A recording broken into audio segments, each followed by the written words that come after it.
Welcome back na naman dito sa akin channel. Panibagong araw, panibagong video na naman tayo ngayon. May ibabahagi na naman ako sa inyo ngayon na ritual. Ito'y simpleng gabay at simpleng pamamaraan at ito ay makakatulong sa inyo.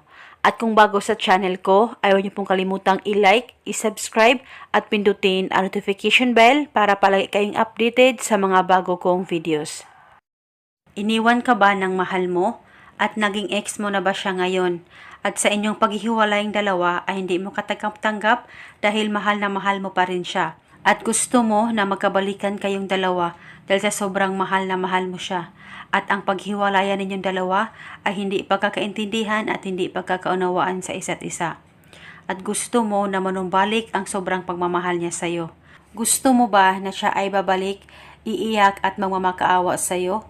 Gawin mo lamang itong ritual na ituturo ko sa inyo. Dapat palaging buo ang tiwala niyo at 100% kayong naniniwala sa mga ganitong pamamaraan. Ang gagawin mo lamang ay kailangan na meron kang picture niya dyan sa cellphone mo o actual photo ay pwedeng gamitin. At pagkatapos ay titigan mo lang ng maigi ang larawan niya dyan sa cellphone mo o actual photo na ginagamit mo. At pagkatapos ay ibulong mo lamang ito. Pangalan at apelido, ikaw ay iiyak at magmamakaawa na babalik sa akin. Ibulong mo lang ito ng 7 beses. Mag-focus at mag-concentrate sa paggawa nito. At pagkatapos mong magawa ang ritual na ito, tiyak ang ex mo ay magpaparamdam sa'yo at makipagbalikan sa'yo basta tiwala lang. At gawin itong ritual sa kahit na anong araw o oras. At kinabukasan ay ganun din ang gawin mo.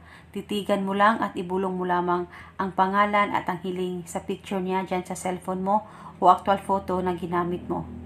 At kung may katanungan po kayo, mag-comment lang po kayo sa baba.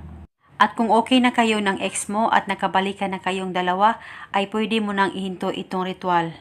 At eto muna sa ngayon, maraming salamat po sa panunood at hanggang sa sunod ko pong video.